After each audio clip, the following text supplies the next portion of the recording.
Ibu, Ini dengan siapa Ibu? Saya Ibu Rahma. Siapanya Saya besannya Bunda Dorce. Ibu hari ini datang ke makam mungkin untuk mendoakan kembali atau seperti apa? Iya. Dorce ini orang yang baik ya, sangat baik. Itu kan menurut saya semenjak saya kenal beliau. Saya kenal beliau dari anak saya masih TK. Sekolah di sekolahnya Dorce. Dorce ini punya sekolah yang memang khusus juga untuk orang-orang nggak mampu ya, gitu. Jadi semua orang-orang nggak mampu boleh sekolah di situ. Umum pun boleh begitu ya di tempatnya. Terus sampai anak saya dewasa bertemu dengan anaknya Bunda yang nomor 3. Hubungan kami baik, sangat-sangat baik. Sampai akhirnya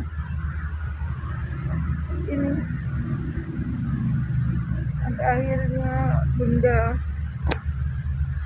kena diabetes ya, turun terus menurun sampai beliau masuk rumah sakit, sampai sempat berulang masuk rumah sakit.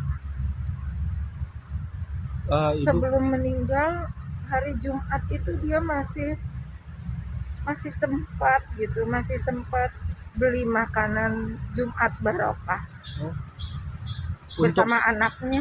Masih sempat dalam kondisi sakit, dia bagi-bagiin sendiri itu.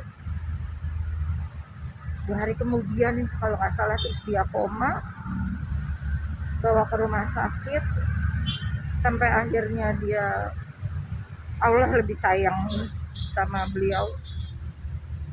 Ibu, semasa hidup mungkin Ibu tahu lah sebagai besannya gitu. Bagaimana sih tingkah laku beliau, atau ibarat kata hal-hal yang tidak mungkin bisa dilupakan gitu. Apa ya, rasa sosial yang tinggi, rasa berbaginya itu luar biasa, sangat-sangat luar biasa. Walaupun dia dalam kondisi sakit yang hanya bisa tiduran, kondisinya tiduran. Dalam kondisi tiduran itu dia dengan bicara yang sangat lemah gitu masih bisa nyuruh anak-anaknya itu beli Quran.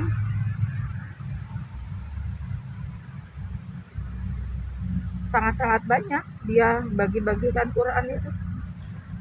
Sampai detik ini apakah sekolah Bunda Dorce itu masih ada? Sekolahnya udah tutup ya, karena nggak ada yang ngurus gitu ya, jadi udah tutup. Berarti bisa dibilang kan salah satu saksi hidup kebaikannya. Dari anak saya masih TK di sekolah, dia itu memang luar biasa. Dia sama kita, sama lingkungan dia, ibu-ibu di sekitaran dia gitu ya, yang memang kurang mampu gitu, bagi dia sama aja, mampu emang nggak mampu sama aja, dia tidak membedakan. luar biasa. Karena mungkin hal baik apa sih yang ditinggalkan oleh beliau? Ya terlalu banyak ya hal baiknya, dengan dia sedekah ke orang, dengan yatim dia juga nggak pernah lupa gitu. Setiap bulan suci Ramadan gitu ya, atau enggak di hari-hari nggak harus bulan puasa juga dia bersedekah. Sebagai besan Bunda Dorce itu sosok yang seperti apa? Baik, sangat baik. Terhadap mantunya pun begitu. Baik sama anak saya dia baik. Bahkan terakhir juga dia ya, kebetulan memang anak saya sama anaknya Dorce itu kebetulan sama di sini ya, jadinya ya kan Anak-anak Dorce yang 2 itu kan di luar kota ya, tapi hubungan sih tetap baik terus dengan anak-anaknya. Kan komunikasi dia tuh paling hobi banget video call sama anak-anaknya, itu rutin dia lakukan sama anak-anaknya gitu. Saya lihat gitu, dia walaupun dia tiduran dalam kondisi lemah gitu, dia masih nyempet loh minta sama anaknya atau sama menantu saya gitu ya, dia minta video call gitu, kadang video call sama saya gitu, lucu-lucuan, biar masih sakit juga gitu. Cuman bunda itu apa ya, gak pengen nyusahin orang.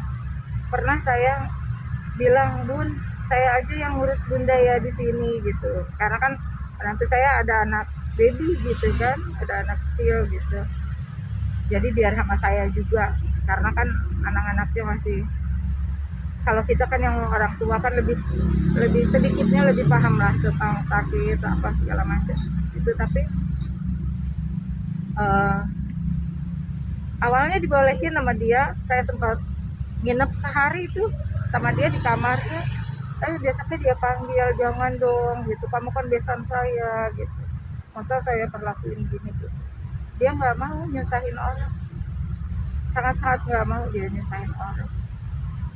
Cuman ya itulah yang berkesan sekali sama saya tuh, hari-hari terakhir dia masih sekitar sebulan kali ya, itu yang dia beli Quran berapa ratus saya nggak tahu, pokoknya Itu disalurkan kemana?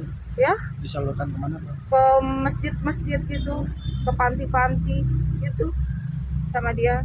Bahkan ada yang saya salurkan ke panti di daerah sempat dititipkan ke ibu juga. Iya, Bantu disalurkan. iya. Berapa banyak tuh kalau boleh tahu? Saya nggak tahu ya, anaknya yang laki-laki yang paling kecil yang tahu. Kalau ibu sendiri yang pegang jumlahnya 50. 50. Iya, yang saya aja 50 gitu, yang anaknya itu aduh nggak tahu deh, pokoknya dia luar biasa. Walaupun dalam kondisinya sudah hanya tiduran, makan, tidur, makan gitu, emang udah sangat lemah, tapi dia pikirannya hanya berbagi gitu. Selamatan. Kalau selamatan itu dia panggil anak-anak yatimnya, dia bagi-bagi gitu, ya benar-benar dia bagi-bagi gitu. Makanya kemarin aja saya takjub, saya karena jagain cucu saya sakit, jadi saya nggak sempet ke makam ya, jadi anak saya ngedampingin menantu saya. Begitu saya ke sana, sore saya ke sana, itu lingkungan sekitar itu sunyi luar biasa. Jadi seperti semua berduka. Jadi dari ujung jalan itu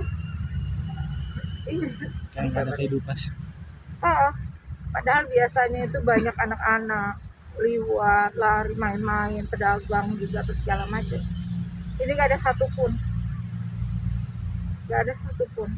Bahkan ada, saya lihat ada orang duduk, orang yang biasa ini juga deket sama bunda tuh, saya lihat gitu, tapi mereka hanya duduk tertunduk aja.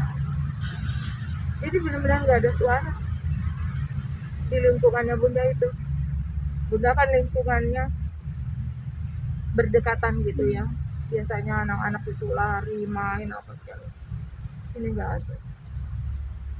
Ya rasa cukup kali ya. Mungkin terakhir dari saya, semasa akhir hayatnya dia, mungkin pesannya ke tante sebagai besan atau ke anak-anak. Dia pengennya seperti apa?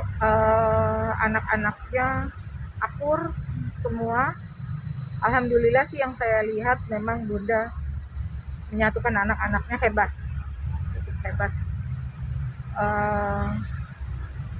Apalagi dia single parent ya gitu.